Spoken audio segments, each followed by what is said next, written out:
This is Susan Wolski. I am chairperson for the Orange County Development Agency Audit Committee. I'm calling this meeting to order today, March 9th at 6:41 p.m. 5:41 p.m. If we could all stand and rise for the Pledge of Allegiance, like parking lot. I pledge allegiance to the flag of the United States of America and to the republic for which it stands, one nation, under God, indivisible, with liberty and justice for all. If you could please proceed with the roll call. Yes, ma'am. Starting with Susan Wolski.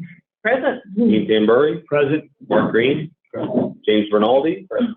All right. All four committee members are present, besides the past chairman, who, of course, resigned on March 1st, so he's no longer a member of the committee. We have two, if I could introduce our staff, another guest. First of all, myself, Bill Fioravanti, CEO of the IDA, our project manager, Kelly Riley, Dean Brady from 88 Studios is our AV manager tonight. And we have Melissa Zott and Colleen Harris from PKF O'Connor Davies, our auditor for our 2022 audit.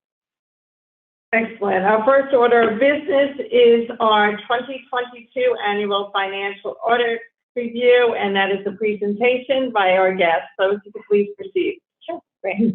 What we've provided you is a PowerPoint. We'll focus on that. What we like to do is the financial statements have a lot of information in them. We like to try to provide a concise snapshot of what exactly happened. If we turn to page 2, just going over what we're going to talk about today. So we'll go over some overview and required communications that we have to do. For the Industrial Development Agency, we're going to provide a year-over-year change. So we'll go over a summary at first, very high level. Then we'll dive into more detail with the revenues and the major expenses, as well as the changes in the balance sheet. And then for the CFC, we'll do the same thing for the income statement and the balance sheet. I just first off want to say a big thanks to Bill, Kelly, and Marty. I just really appreciate all of the hard work that you guys have done for this audit. It is a lot of requests that you guys go through, so I appreciate the communication. It's very responsive and very timely with everything that we requested. So as part of the audit, management is responsible for certain items, such as selecting and implementing appropriate accounting policies and making sure that they're appropriate, ensuring that the financial statements are in accordance with U.S. general accepted accounting policies, establishing and maintaining effective internal control, so controls over the financial reporting. Any compliance with laws, regulations, and any provisions with contracts and agreements, management's responsible for, and then again, providing all the financial records to us as your auditors. In addition to that, you're also responsible for the Paris report, which is due March 31st. In addition to responsibilities that management has, we also, as your auditors, have responsibility. So we do form and express an opinion on the financial statements of both the IDA and the CFC. So I'm pleased to report that we did opine with an unmodified opinion. It's in draft form, but we anticipate finalizing with an unmodified opinion. An unmodified opinion is it's called a clean opinion. It's the best opinion that you can receive from an audit. We also provide a yellow book report that's over the controls and the compliance, and then an investment report, which is just it's over your scheduled cash investments that we report on. We are required to communicate in writing any deficiencies in internal controls. We did have some housekeeping comments. They were best practices, other matters that we noted during the audit. Just formalizing policies over capitalization thresholds and just the credit card use. It's always good to have something more formalized and documented. So we also want to advise management of the appropriateness of accounting policies. So we do review the policies and make sure that they're appropriate. We would communicate any fraud or illegal acts that were noted during the audit. So for fiscal year 22, there were none to communicate. If we encountered any significant difficulties, which we did not, we also had no uncorrected misstatements. So that's any adjustments that were found during the audit. If there were any that were not posted, that would be considered uncorrected. There were none that were uncorrected. There were no disagreements with management, and we were able to maintain auditor independence, which is part of our requirement. I do want to say that there was a new GASB standard this year. It was GASB 87. It's for leases. So if you have any long-term leases, we would be required to recognize the liability associated with that. All of your leases this year were short-term. When you move into the new building, depending on how long that lease is, I guess you might have actually moved into it now, right? Soon, that's coming out soon. So we would, yes. So that's a long lease. We might have to report that next year. So, okay. So we'll move on to the Industrial Development Agency. Oh, sure. Yeah. You mentioned something about credit card usage. Yes. Is that noted somewhere? Is there a recommendation? Is there concern about that? So we like to have a formalized policy just to make sure that you're documenting what's appropriate use of the credit card. If you have approvals over the transaction, making sure that those are approved prior to payment of the credit card. So what we would want to do is prepare a report to those charges governance that would include all of this required communication that we've talked about, as well as the recommendation included in there. So we'll provide that to you. Mm-hmm. So I have a question regarding that as well, Sure. Mark. But so are we going to be going over those notes toward at the end, or that you just mentioned it and that's it? You said there's notes in here, correct, regarding that, or if there's another issue that we come up with? It's just noted, correct? Yeah, it's just those two issues. So what we do is we provide you with the 3 financial statements, Mm-hmm. and then we'll provide you with the required communications and the formalized management comments to you as well. All right, so we're not going to go over those at the end or anything? No, so if you want to talk about it, yeah. Okay, thanks. I think that's what we have to do in the government committee to set that up. For a policy. We're gonna have to- And with two governance is where we establish policy, Yeah. so kind of a global policy going forward on that, yeah. So moving on to the Industrial Development Agency. What we did was provide you with the current year activity, the 2021 activity, which is prior year, and then the change between the two. So your total operating revenues, you can see decreased 1.6 million. We'll go over that in the next few slides. Your operating expenses decreased about 449,000, and that created a net loss from operations of 582,000 for 2022. Then if you look at your non-operating revenues and expenses, that would be items that are not from your operations. So your interest income, which came higher than last year, 42,000, and then you had a loss on disposal of assets of 422,000. The loss was specifically due to the closure or the wind down of the Orange County Business Accelerator. So that included the disposal of furniture and equipment, like sewing machine, machinery, and then leasehold improvements. So that brought your change in that position down 962,000. So you can see you started off your net position at 10.4 million, and you're ending your net position at 9.4 million. So how did we get there? Let's go over the details on the next slide. On slide 7, you can see that we've broken out your specific revenues here. So for 2021 versus 2022, you did hire a third-party accountant. They kind of looked at some of the account codes. You can see your fee income net, which is last year was 489,000. That would also be in conjunction with your administrative fees, which are a few lines down. So if you net the $489,000 change with the $201,000 change, you get approximately $280,000.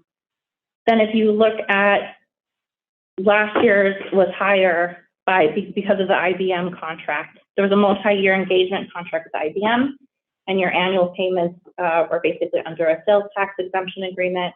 There was a lag time in versus when you were billed it or when it was billed out versus when IBM paid it. So the uncertainty of the amounts collected, I believe there are previous overpayments in previous years. So due to being conservative accounting, the revenue was recognized in 22. We jump down to the closing fees. You can see last year $343,000 of closing fees versus this year $195,000. Last year you had the Fiorello Pharmaceuticals project that closed. That was 310,000 of that amount. This year, the 195,000 relates to the West Warwick Energy Storage that got closed this year. Which one is that? Where are we hearing? The closing fees for the Correct. 195,000. Gotcha. This year. So that would be the storage 1, 2, and Storage, 3. okay. Mm-hmm. So that total project cost was about 19 million. And then the other large ticket item I wanted to call out is the other income line. You can see last year was 1.2 million. This year is only 50,000. So there was a swing of about 1.2 million. So obviously in the prior year there was about 1.265 million paid in restitution related to the 2021 judgment. So obviously that's not a reoccurring event that would happen in 22. So if we go to the next slide, we'll cover your expenses. This is your operating and your non-operating expenses. Your payroll and your payroll taxes are approximately the same. Your contractual dropped down a little bit.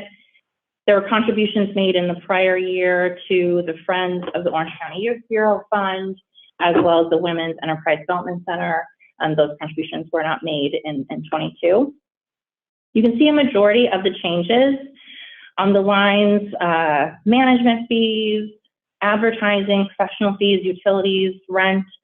Those are all related to the winding down of the Orange County Business Accelerator. You can see the largest swing was the rent has dropped 206,000. So last year you had multiple, the town of New Windsor for 60,000. This year you still had some of the buildings there, but not all of them that were paid last year. Beaver Holding was a 605 Broadway, and then 195 Main Street. So if your rent goes down, obviously your utilities are going to go down as well, and that really accounted for most of the decreases in the expenses. Then you can see your loss on disposal of assets of 422,000, which is what we talked about previously, bringing it to your total expenses. That's interesting. There's a lot more. I didn't think it was that much, assets in some of those buildings. It was that high though, because we had sold some of those items as well, right? I know it was only 400,000, but we did sell some of that stuff. So There's not like a schedule for that, is there? Yeah, there's a detailed schedule I can definitely get you that itemizes the capital assets. And then where would that represent, like for either asset or income? Would it be income somewhere then? Well, so the fixed assets are recorded at cost and then they're depreciated over time. So if you look at page 9, and the last line on total assets towards the top, there's capital assets being depreciated. You can see that dropped. Last year was 548,000. This year it's only 62,000. So that's net. So your cost net of your depreciation. So you would, if you sold it for less than what you paid for it, then you ultimately had a loss, and that represents the 422,000 of the expense. Yeah, that probably is mostly like the laser cutter machines and these things that they paid top dollar and you got $5,000 for from the only takers we could find. And I'll provide you with the detail you could forward on to them, Great, which would be great. So the mixer. So up. The mixer. Oh, hit the mixer. Same theory as a car, drive it off the lot, it ain't worth much. Right. Exactly. So we talked about your revenue and your expenses. Obviously that affects your balance sheet as well. So on page 9, we gave you your assets, liabilities, as well as your net position. Your cash year over year decreased. Generally, your cash would be related to your income statement, less of the changes in the rest of your balance sheet accounts. So that would be your assets and liabilities. The due from other governments did not change year over year, and that is accurate. That's related to the community college, Orange County Community College. It was paid and received by the IDA in January 18, 2023. Then obviously we talked about your fixed assets, your capital assets declining due to the business accelerator. Your liabilities relatively stayed the same year over year. And then your net position. So your investment in capital assets is the net position that's designated related to your fixed asset portion. So obviously that would decrease in line with your decrease in your capital assets. Then you have two categories under unrestricted. You have your designated and then your undesignated. The designated essentially represents what you anticipate spending in your next fiscal year budget.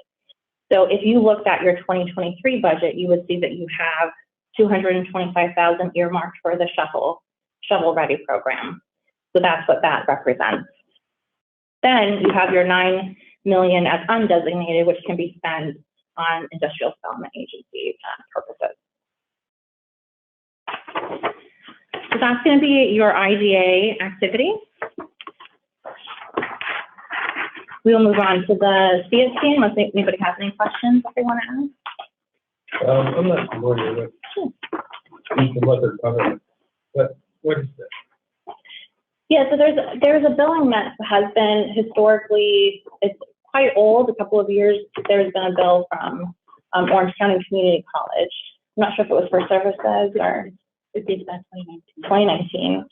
So they've paid a little bit. It was higher than $66,000. Started at 200. Yeah, and they paid a little bit over time. But for some reason, there was a delay in the collection. I'm not sure what the services are, but I can get a copy of the invoice and summarize it for you. Right. Okay. Anybody else have any questions?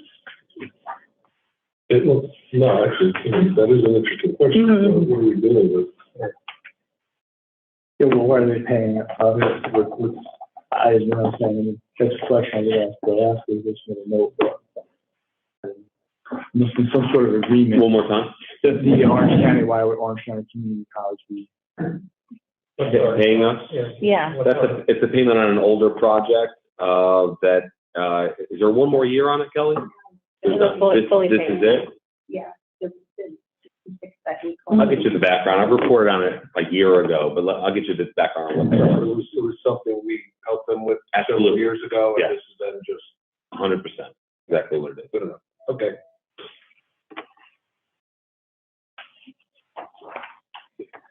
Moving on to the Orange County Funding Corporation. Again, we provided you with the income statement and the balance sheet. So if we look at the operating revenues, your closing fee of $103,000 and your application fee of $5,000 both relate to the St. Mary project that closed this year. Excuse me, your operating expenses were relatively in line to last year. It decreased a little bit. The point that I wanted to bring up is the bad debt. You can see that last year there was $5,000 of bad debt expense. This year it was reversed to a positive $14,000. This was due to the change in the allowance calculation. You'll see on the balance sheet when we get to it, your accounts receivable decreased a lot because you did end up collecting a lot more this year than you did last year. So in turn, you would reduce your allowance because your collectability is higher. So that brought you to your income from operations to $98,000. Your non-operating revenues were interest income of $4,000. So that brought your total net position up from $1.7 million to $1.8 million. So if we look at the balance sheet on the next page, we'll show you the makeup of that. So your cash and equivalents increased $194,000.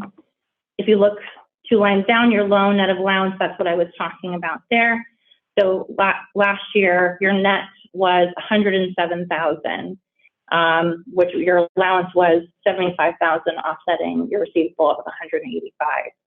Whereas this year, your receivable is only $75,000, so it decreased a lot due to the collections that you received.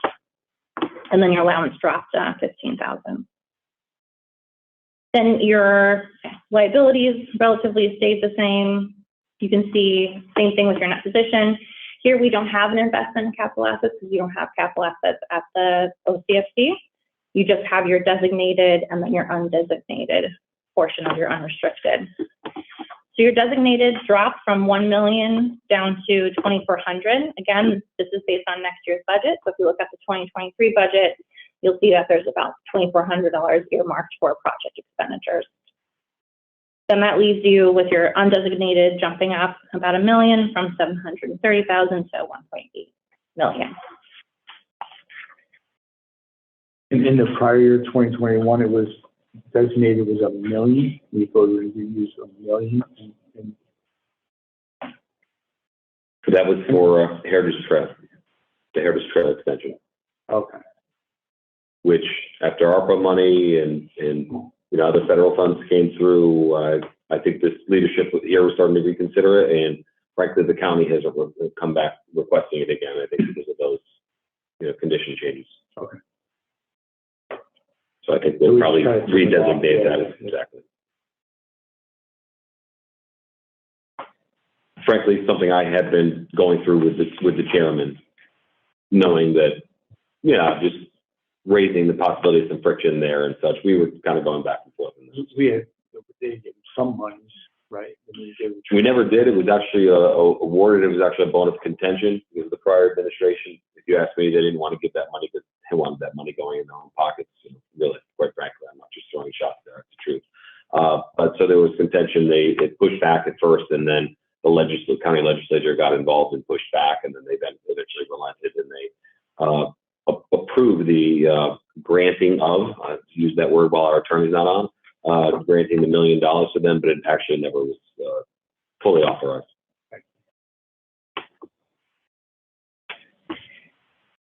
Of course, so if you guys have questions, we could definitely go over additional questions now. That concludes our presentation of the audit, and then our contact information is here if there's anything else. I definitely need time to dive through these numbers. Sitting at a table is not, not the place to do it. I would defer to the rest of this committee, the same thing, that we do need time and that we can accept the draft and put forward a motion, if everybody's comfortable with it, that this go before the full committee and that they present there as well. And that these documents be given to the committee at least 7 days prior so the full committee has the opportunity to review. Thoughts, questions? That's traditional. We're running on a whole new ball game here. Well, let me put it this way. So for 7 days, they already have it, correct? I sent these to the Correct. full board. I did not send this because I didn't have it. Correct. I can. I'll send you a PDF of that. Okay. Yeah. This way the full board gets a chance to review. So, but what is it for us to obviously accept this? So it can be, Accept the draft. well, we accept the judgment, but I'm just curious the time frame, because we have to accept it to file it, correct? And we have to send it. Yeah, What is our time? we basically need approval at the full board meeting in order to meet our Paris deadline. Paris is going to be before the end of the month. Yes. Unless we had a special meeting before then. I don't think anyone wants to do, but I don't think we need a special meeting. And were they planning on coming back for the full board? correct. Yes.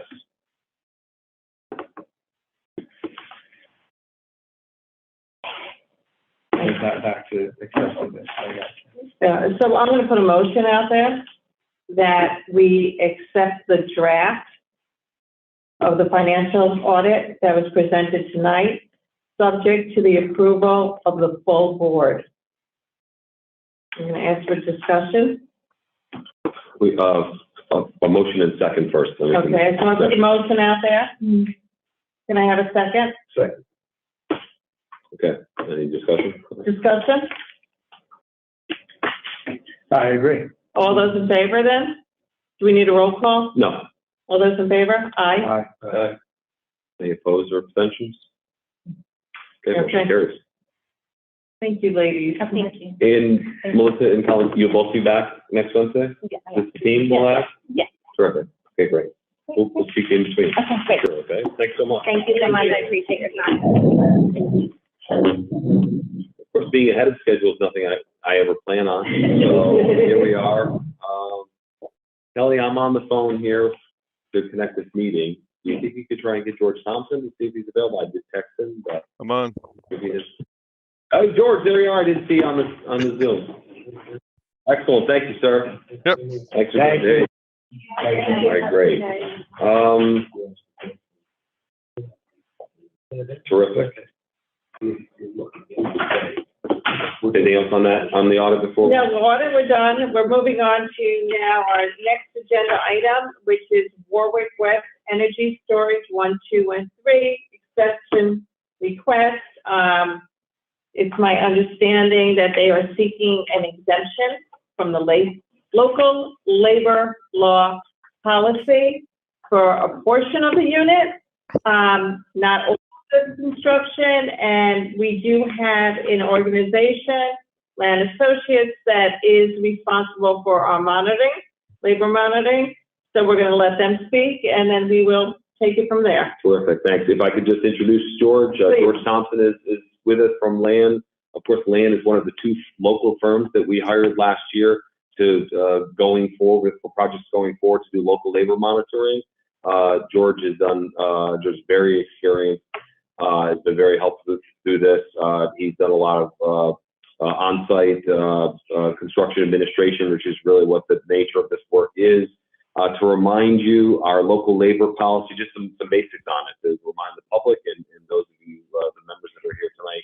Our policy requires that 85% of construction labor for any project incentivized by the Orange County IDA, 85% of that construction labor must be local. And I know you'll recall that the local region, not certainly Orange County. We couldn't, Mr. Canberry can tell you, our labor workforce couldn't sustain all thankfully, all the labor that we have just coming from Orange County. So it's a 7-county region: Orange, Ulster, Westchester, Sullivan, Putnam, Rockland, and we added an 8th you added in Delaware County. And of course, as you said, we hire the monitoring firms in order to work on each project and be extremely diligent in being on site, checking driver's license, checking certified payroll records to make sure that laborers are indeed local. They also work with the project, the applicant, however you want to put it, to ensure that they're making every best effort to source materials locally. So that's something else that they're doing as well.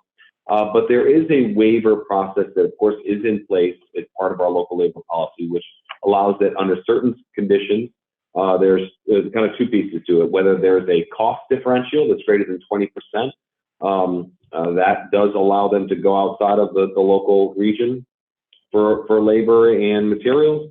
And then if there are any sort of specialty items, specialty construction labor, which often comes with, we saw this, we're kind of introduced to the idea first by Walgreens, because we incentivized only their high-tech robotic equipment, and they knew that was going to need to be installed and calibrated and such by vendors that are certified by the manufacturer in order to maintain the warranty.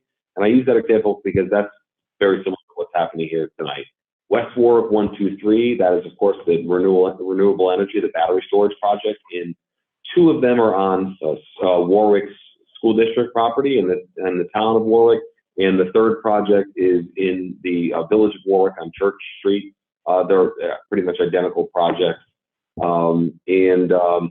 They're just, as I was saying, with, say, Walgreens, there was calibration and other work to be performed that had to be by a certified vendor, certified by the manufacturer in order to maintain the warranties related to these battery storage units. I'm not going to say any more than that. I'm going to let George, who again has been monitoring this, explain what the request is, who's requesting exactly, and any other details that he's observed through this. If you have any questions for George on this exemption, of course, and anything that he's been monitoring out at the site, I invite you to do so. George, that's more introduction than I should have made, but I'll let you take it from there. Nature of these waivers and what your opinion is as our trusted monitor as to whether or not you think they're valid and should be approved. Okay. So we have 4 exemptions that we submitted. One was for Gree Energy, who's an HVAC contractor and basically for the central computer system. The other one is Keller's, who's a fire suspension system. And then Peary's, which is also HVAC and communication units. And then Poen, who's kind of like the parent company, who's basically based out of Portland, Oregon. They're the parent company that's kind of doing all this work for us. In order for the contractor to obtain the warranty, the technicians must be basically factory trained, certified to test and calibrate and program the equipment to be used and not to avoid the warranty. So that's one of the reasons why the parent Poen and then the other energy company pretty much submitted the exemptions for these projects, all 3 of them, in a nutshell. Bill pretty much gave you a pretty good idea of the reasoning why, and that's really our recommendation too, to go with them, to not void the warranty. And I'm going to add one other thing that I think is important, not as much for this opportunity, but because this audit committee, I guess that's the detail I left out. Per the local labor policy, our audit committee is assigned with hearing these waiver requests and being the lone arbiters. You decide whether or not you approve it or deny it. You do not recommend either of those possibilities to the board. You decide right here, to be clear. But since this committee is going to be hearing we have other exemption requests in the pipeline, to be clear. This is the most urgent and ready to go, and we thank George for doing that. But I want to mention that, again, sticking on this area about specialty installation, calibration, and such, I will admit that, I have regional IDA meetings with regional leaders, and I was at a conference. The word is that it's become almost commonplace that these types of requests over the specialty installation or to not warranty equipment, that's become somewhat the word in the IDA land is that it's become kind of a rubber stamp thing by IDAs. And because of a connection that was made for me at the Orange County Partnerships event, I think one of their breakfasts, I met a gentleman from the Carpenters Union, but he's from the millwrights. I think I mentioned this at a meeting months ago. The millwrights are a real specialty group, and certainly Dean can talk more about it. Well, they do exactly that type of work. They do very high-tech and, really, again, this kind of highly calibrated type of work. They brought me, John Jeffrey, a representative for that union in this region, brought me to the Amazon distribution center in Fishkill, not our project, but in Fishkill, because it was just being finished off, and showed me all the high-tech picking equipment and such. And that millwrights are actually local, based in our region, are able to do some of that work. Now, this is different. This is highly, I reached out to John Montgomery. This is even, more specialized. And Dean, I think you kind of felt this was, outside the realm as well. But I have, I'm introducing the millwrights to both land and Pellinger engineering, because it's just in that same spirit of exhausting every opportunity, going to every length to consider what are local options. We're going to do that going forward. This one, it didn't seem like it's a fit, and this is Land's first project with us, and we're going to connect them with the millwrights, in the following week. So I just want to be clear that, and I've said this to some of the members individually, my goal in enforcing local labor is that we want to, yes, in the spirit of the policy and really our genuine desire to do this right, we want to use our monitors to help make sure that our applicants and projects exhaust every avenue to within reason. And they do their due diligence. They're working with the monitor, because the monitors do tend to know some of the local both trades as well as the subs. We want to make sure they do everything they can, but we also don't want to grind our projects to a halt. We don't want to be to the point where it's harassment, it's unreasonable the way we're looking at, and it could be a reason that applicants don't come to us in the future. So I just want you to know, I think this is an art, not a science. There are some science to it, but it's an art. We're going to try and kind of split those hairs where we find the right intersection between holding them all accountable, but and pursuing every local option, but again, not being overly burdensome and just unreasonable to our applicants. So I want you to know, as a committee that really is here to enforce it, that's the way I and our staff, and working with George and the rest of his team and the team at Fellinger, that's how we're going to approach it.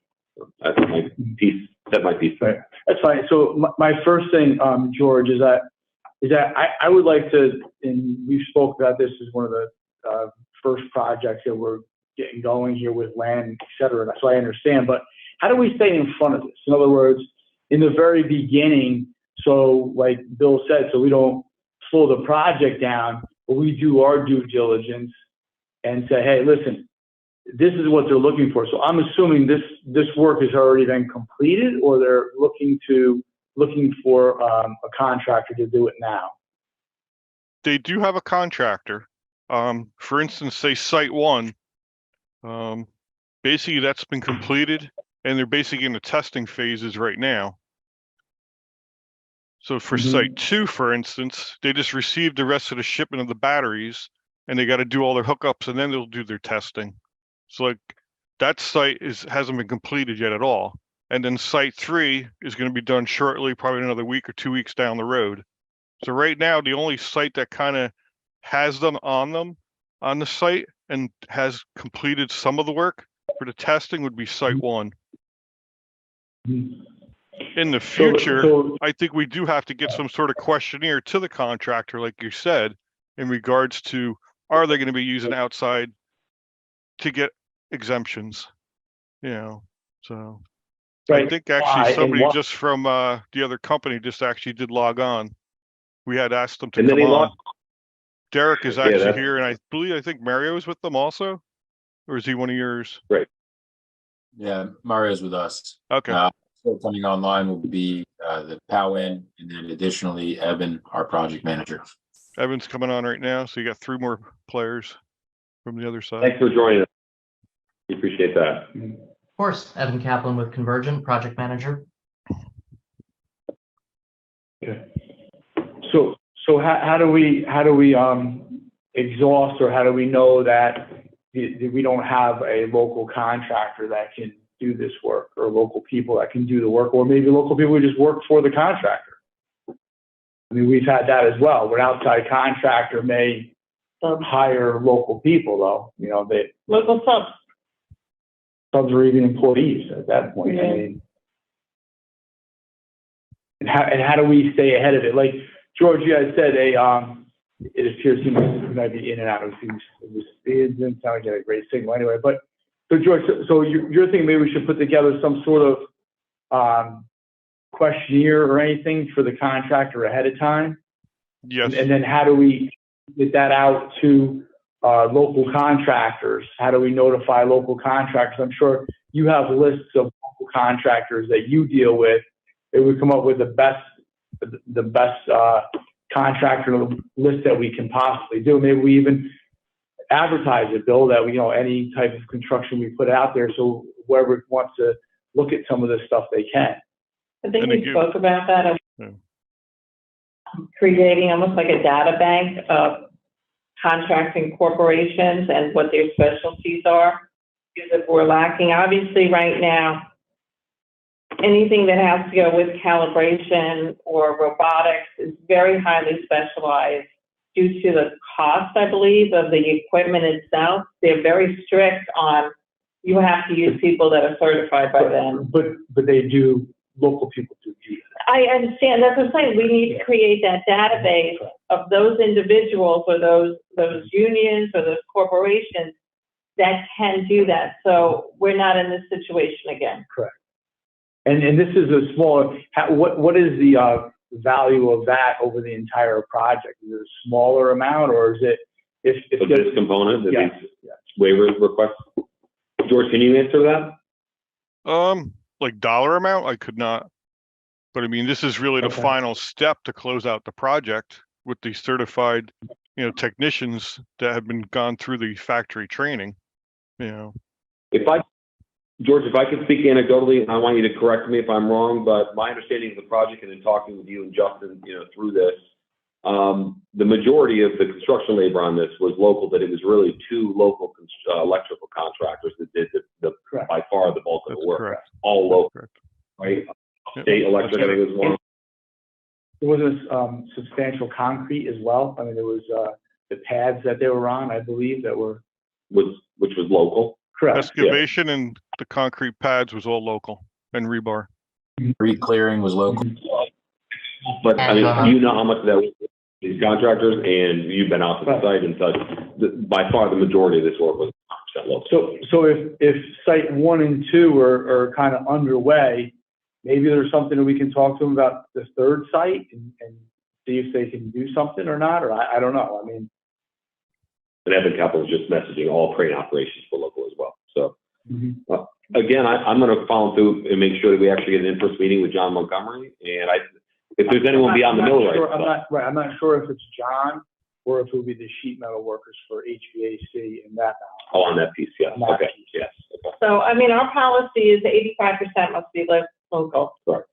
So out of that 85%, you have that 15% leeway that does not have to be local. Yes. How much over that 15% does this fall? Well, By that's- contractor too. Pardon? The local labor is by contractor. Yeah, that's, Not totally just to fine. clarify, so our policy used to be, back when it was established, I think 2016, it was 85% of the entire contract, no matter what. If they're 1,000 laborers on the site, period, over the whole thing. 850 have to be local. It was revised in, I believe, 2018 to now go by subcontract. So everything, whatever excavation, 85% of that. Okay. Everything, concrete, whatever it might be. So, and I will be honest, we're learning through this. Lane is learning through this. I think we had some miscommunication in our initial orientation meeting. I think it's what we determined, Kelly, where I don't think Lane was approaching it, understanding that it was by contract. So we're, kind of clarifying that. And I do think we've got some, I think I used the expression earlier, kind of horse out of the barn on some of these, but this is where we're using this to make sure we're all on the same page, we're doing this properly, we're finding our process. It's a growing pain. Exactly. But these came up that even though the majority of the project will be well over 85%, these are, because these individual contracts matter, it's supposed to be 100% or 85% labor on each of these. At this And that's why they were contract. private. Exactly. If I can ask, so what, in our application, can we perhaps put something in there that if they're applying, any perceived special case outside of that 85%, right? I think, I'm sorry, Mark, that we kind of refer.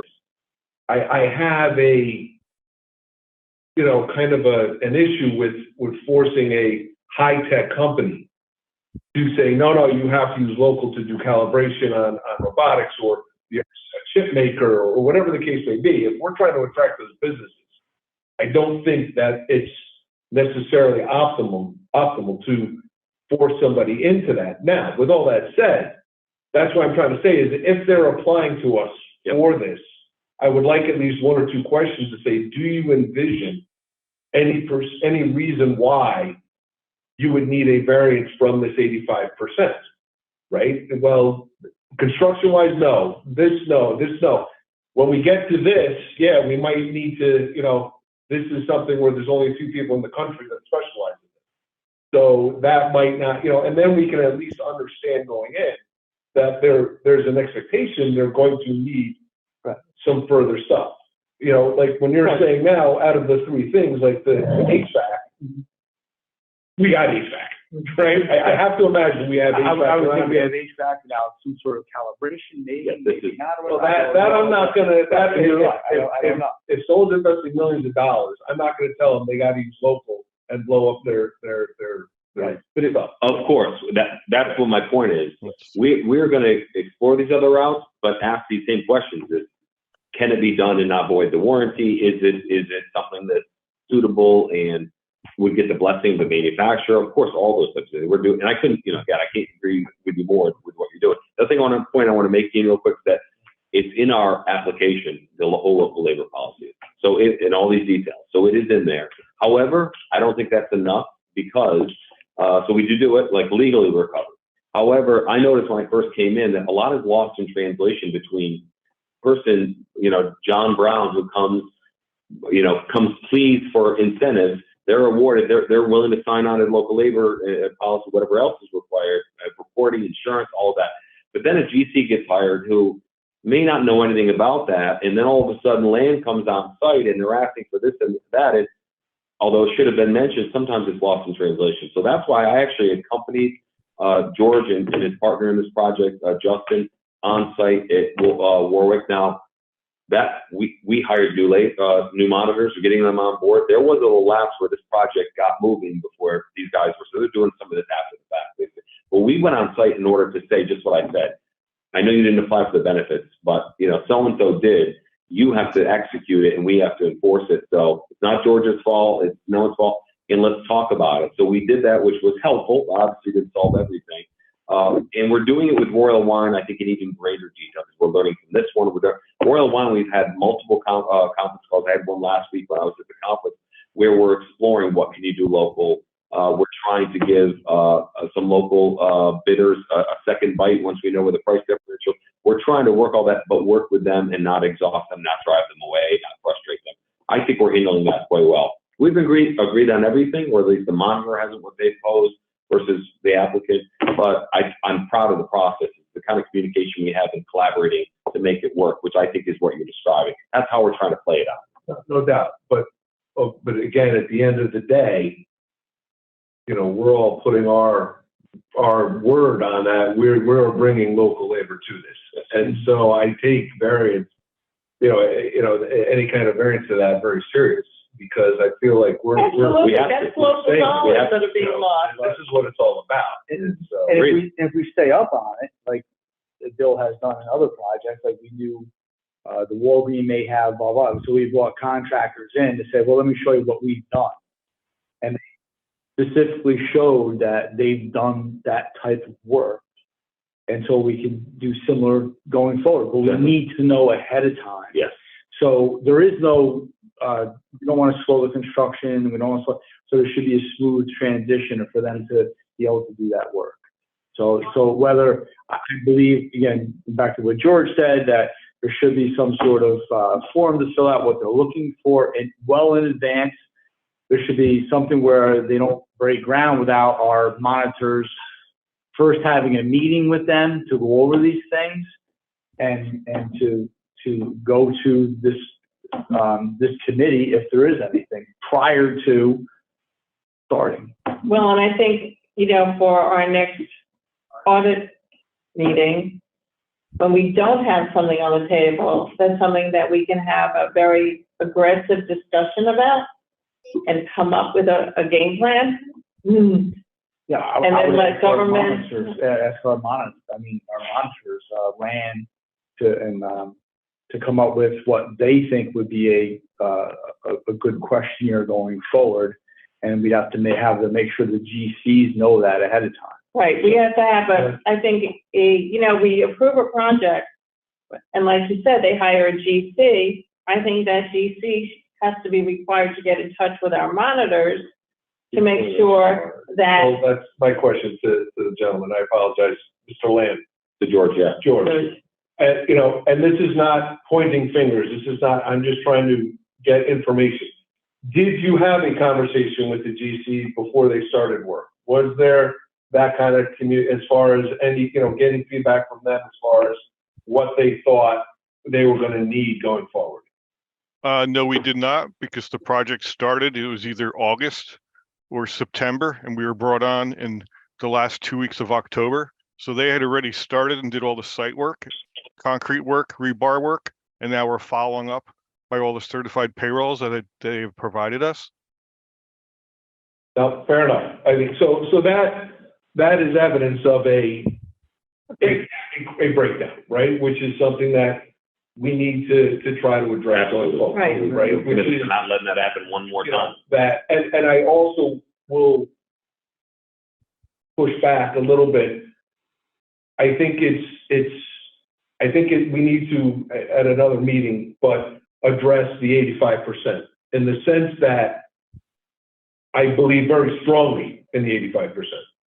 But I don't necessarily know if it's fair to say each individual thing has to be 85% versus the overall project, to allow specialty to come in when it has to come in. And not every project is equal. Not every project has the same. I will tell you, in the past, other people have put in for saying there's nobody that can do garage doors. There's nobody that can do. So they have a tendency to say that there's nothing that again, we're not in that. I'm not in the HVAC balancing or whatever. There's a lot of people that say they can do it. If they can prove they can do it, then they deserve an opportunity.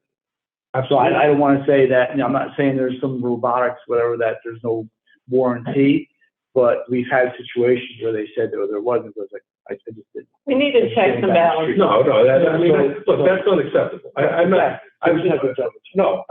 100%. And if they can't, they can't. I get it. In the original agreement, it's fair for all of us. Isn't there a line item exceptions? And if they sign it with none or put some in there, doesn't that give land the opportunity to address it then rather than at the end? Correct. So why isn't I don't think there's a field like that. why isn't to address it up front? Right up front? I mean, they know what they're doing. So if there's exceptions, they know they're going to have this equipment or that equipment or that equipment. Put it in the exception. If they put none in it and sign it off, and then something comes up, at least it's a basis to address it all. Yeah, any perceived, and again, I'm not as, Yeah, but I think you put a question there, like, okay, you agree to this. Do you see any potential reasons why you would have to not use local, any specific project or any specific component of this overall project that you would foresee, right? Can I just help us get ahead of it? Is Yeah, that just at least even further? at least get the communication going, at least get our guys that we're relying on to monitor this, to be on top of it and to be able to, proactively have enough time to see if that's true. Well, the required steps should be meeting with the GC, meeting Absolutely. with our compliance. Yeah, right now that process doesn't start until we kind of legally close the project. So that makes a lot of sense what you're saying. We're kind of behind the eight ball right That's away. what's ahead of us. If the GC has to submit their list of the contractors that they intend to use before they hit dirt, then they have a chance to check to make sure it's a local labor or find out if it's not, why? They haven't always bid everything though, and they don't know all those vendors at that point. All right, understandable, but your comment saying the company signs, but the GCs don't know, that's not acceptable. I'm not saying it's a good enough I'm excuse. not That's saying what's happening. you We're are. trying to bridge that. I'm saying we have to plug that gap. That we can't just allow companies to say, well, I didn't tell them about it, oops. No, like this is kind of the. Well, we never let them off the hook. We It's do. just, then we get in a situation where they're scrambling, we have attitude problems right off the bat. I don't want any of that. It's never like, hey, they didn't tell you, no problem, you're off the hook. Of course, there is. It just makes it difficult when you're working from behind. That's what we're trying to avoid. They do. They typically, both monitors, work on this typically before. It's just as George is explaining, we have a timing issue with this where this happened and we're trying to reconcile it. And of course, we're all trying to learn from to make sure it doesn't happen again on this project or any others. But that's really the biggest problem. But yes, there's dialogue between the monitor and the GC, the whatever it's construction manager, whatever it might be. Every title you want to give them. Exactly. These various But parties. has more expertise than we do. No doubt. No, we don't want to be doing. We want George doing on our behalf, but consulting with us is still the way they have. So if we're looking for a exemption, looks like site 1, site 2 anyway, that the work already started. What about site 3? What If it hasn't started? it has certainly started. What's the exact I'm status? saying for that specific work, Oh, the right. HVAC work. Well, it's still the same type of work, though. You'd still want the same people certifying that work. I mean, it wouldn't really make any sense to have a third party come in that's already done the other 2 sites for you to do this last site, to do the warranty work. But whose decision is it to say that we do have local that can handle something? Is it up to land to say, well, wait a minute, you're saying we need to go outside to find somebody? Is it up to land to say, I've reviewed it and know there is someone local? I think the call rests with us. That's how I'm approaching it. But it's based upon their counsel, their research, their, they've exhausted land. Yeah. Absolutely. So George, in your professional opinion, you don't think that HVAC work being done has been done by other local contractors? You've never, is that specialized? For this type of power unit, I would say it has to be more specialized. I mean, it's not just your typical HVAC. It also has to do with the power banks and the batteries and everything else. So it's not just your typical HVAC unit that's in a commercial space. It's all tied together as a big package. It's a brand new battery system as well. First installation in the entire world for the Powin Centipede system. Thank you. Entire world? In the what system? Yeah. The Powin Centipede system. Just because it's a fancy word doesn't throw me off. You know what I mean? I'm happy to explain the technical merit of the decision. Please do. Yeah. So, Are you on site? So Are you on? I wrote the contracts both with the GC. I've been on site, if that's the question. I have been on site. So the GC, we included the IDA requirements in our contract with the GC over a year ago. They were well known to the GC when they entered into the agreement with Convergent. Convergent is a developer, owner, operator of the system. That's the company that I work for. The CS Energy is our EPC. They're doing the engineering, procurement, and construction of all equipment that we do not free issue to them. The battery system that we're installing here and that we're talking about is supplied by a company called Powin. Powin has offices in Oregon. Powin is supplying equipment from two different locations, one mainland China, the other Monterrey, Mexico. The equipment coming from Monterrey, Mexico, we are the first project in the world to get it. It is the Powin Centipede product. It's a new evolution of battery energy storage, specifically supplied by Powin. It's similar to other product that's out there in the market, this segmented straight DC bus bar design. But it is the first project installed with the Powin system, Powin Centipede system. I'm not trying to give fancy language to make it sound challenging. It's just the truth of that. So Powin submitted its request for deviation because they have approved contractors. We, with our GC on site, they're using all local labor, cranes, electricians, civil contractors, whatever else there might be. They're using local labor with the GC. Powin is supplying a warranted product. They're guaranteeing availability, that this battery is available over 95% of the time when we call on it. So that means it's guaranteed uptime. It's there when the grid needs it, and that's what we're providing. We're providing a demand response service to the electricity grid. So they're providing that and warranty on the system, right? So they're guaranteeing that it's not going to break, it's going to be free of defects, that type of thing.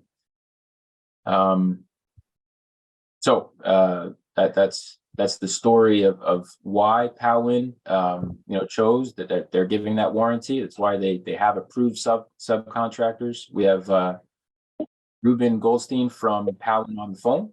He can speak to that if y'all like. But that's just the background, and happy to answer any questions you might have. Thanks, Derek.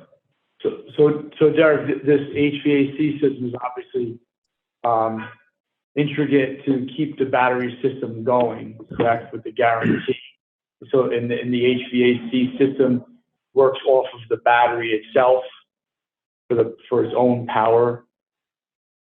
So there's an auxiliary power. So we have we can get into the electrical single line diagram if you like. We've got a piece of switch that's upstream of the inverter, transformers, and battery units, and then there's an auxiliary power feed that powers the auxiliary requirements for the system. One of those auxiliary systems is the aux. So there's a separate aux feed. It's not powered from the battery itself. It's powered from a separate aux feed. But batteries themselves, like they hate two things: one, humidity, or two, large temperature swings. You need to maintain an ideal temperature in which that battery operates. If you go outside of the temperature limits, the batteries start to degrade faster. Faster degradation means that 10 years from now, when we're still supposed to be providing 4 megawatts for 5.6 hours, whatever the nameplate rating of the system is, it's just not going to be able to, because it will have degraded if it falls outside of those temperature bandwidths. So we have preventive maintenance that's done as part of our contract with Powin. They have their approved contractors that they use, and they provide that maintenance and ensure the systems don't fall outside of the guaranteed requirements for temperature and other operational requirements that they have. Humidity, another thing handled by the HVAC. So from an overall site perspective, the amount that we've spent with our contractors far outweighs the amount that we would have spent with or that Powin would have spent rather for the HVAC contractor. Sure. So if we wanted to go back to the 85% conversation we were having earlier, I'd venture to say it definitely exceeds 85% in the aggregate for the project, just considering the GC labor that we've had through CS Energy, who's prime in the contract. Okay. Hey, Mark, I'll just go back to your point, by the way. Even before I was in this role, frankly, I was involved with enough projects, enough pushback on the per contract piece that I spoke when I started here with Loki Brill, our original local labor monitor, and this is all they do throughout the state. It oftentimes is problematic. In theory, and the idea that, again, the spirit, I always use that word in this, is all in the right place, but it's often problematic and it causes challenges like this where they just can't meet it. I do think it's something actually the town of Montgomery IDA, through their council at the time, they reworded it a little and more workable, and that's the gentleman that did it right there, who was counsel for them, to make it more workable. It's something that I think, obviously not here, but I think it's something that we should address. If we can, and really make it work better for our projects, but still uphold the intention, which is obviously Something we need to look at in the government committee. Correct. Anybody else have any questions? Thoughts? Process? So if there aren't any, I think, I don't know if we can handle this one by one if you like, or if you wanted to do them, if anyone's comfortable, if you're all comfortable with as a blanket approval of these 4 submitted, then, I'd ask for someone to make a motion. And then we vote on it. I'm comfortable with doing it as a slate. I defer to the gentleman in the room. Okay. Yes. So I was going to put out a motion that we accept all 4 local labor law verified exemption requests as presented this evening. Give a second. Second. Second, Jim. All those in favor? Aye. Any nays? Motion passed. 4 ayes. Very good. Gentlemen, thanks for joining us, George. And I know Derek's on here. Who else is on here? I think Evan joined, I didn't realize. Mario and Ruben. Thank you all for joining us. And please, I know you will be, but if we need you again, if we need to follow up, this committee has other questions or anything else going forward, we appreciate your response to this. Absolutely, we're here to help, and we're committed to doing right by our obligations with the IDA. So happy to come back together if need be. Thanks so much. We appreciate your commitment to local labor like ours. Have a good evening, gentlemen. Thanks again. Thanks, George. Thank Thank you very much. Bye-bye. Right.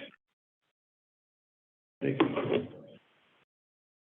What else, guys? They just went on the video, so but their cameras are off. Does anybody have any business they'd like to take up before we adjourn? Well, It's non-agenda items. it just appears that it's a learning process. Correct. What's happening now, like You're witnessing that. there's things that need to be added to the original agreement to forestall this, and are dependent on George to do it before it gets to us, so that we kind of have a background of what's happening.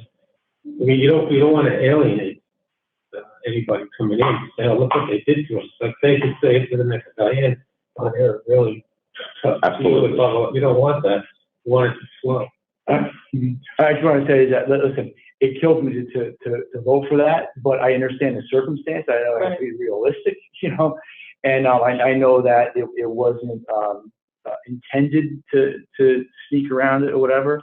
I think everybody on the board has the good intentions moving forward, and it's one of the smaller projects we've dealt with. So.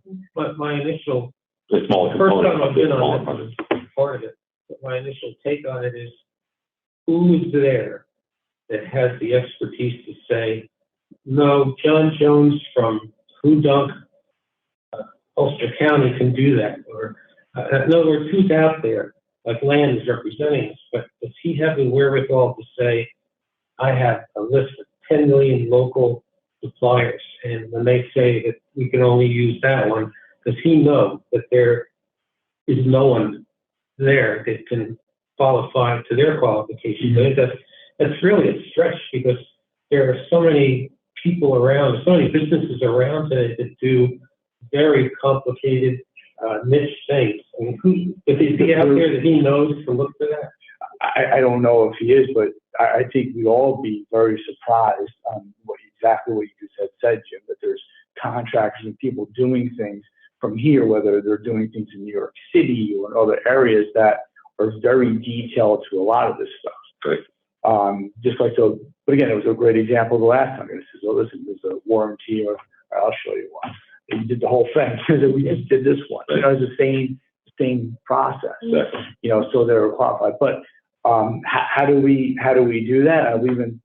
I try to have conversations with Bill on that. It's like, I know that I can bring it to a board like the building trades guys. I mean, they have a vast variety, but that's not the only group we want to reach out. We want to Construction Contractors So Association. is there a central clearing for all of them where you could say, Well, right. here, somebody find somebody? Just for example, so I mentioned to Bill, there's a Construction Contractors Association. There's also, I don't want to say incorrectly, SMAGMA, whatever. It's the sheet metal workers, whatever. That's another association. There's another association of steel erectors.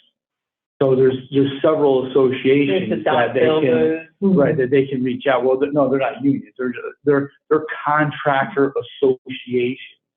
Yeah, that's what I'm saying. So these guys are them. contractors. When this comes up, to reach them, say, hey guys, that's so much. Well, as I said, we talked about creating a database of these people to get on our list. So when these projects start, we may not know all of the facets of it, but we can sit there to our monitors, Do due diligence to find as many as you possibly. to our monitors and to the GCs. Okay, we know that these are places you can go for labor resources. Mhm. You know, Yeah, And these guys are you're the perfect person. Well, the one, I'll gladly do it. I mean, the one gentleman we just, you know what I mean? He's one of the owners of Clean Air Quality, well, and it's a contractor that does exactly this. I'm not, I shouldn't say that, I apologize. Not exactly with the batteries or whatever, but, you know, for HVAC systems. Right. So, but anyway. I mean, I think on an overall, and not just this subcommittee, committees in general, you know, it's been 2 years of cleanup. I've only been involved in it in the past 8 months. You've been involved with it longer. We're finally getting to the place as an overall committee where we can evolve and do better casting of the vision of the IDA. It is a process, you know, it didn't start yesterday, and we still have a whole future in front of us. I think as long as we're willing to work with a very cohesive staff and team, we can get this organization to a place where we are not just doing well, but we're thriving and excelling. But we have to have the patience to get there. That's the goal. And frankly, I hope we become a model for other IDAs for this issue and others. That's really what our intention is. What our goal is. With that being said, I would like to put a motion to adjourn. Second. Discussion? In favor? Yes. Aye. Can I ask, anything going on with our favorite Well, we got 48 p.m. Yes, I'm calling the meeting adjourned at 6:49 p.m.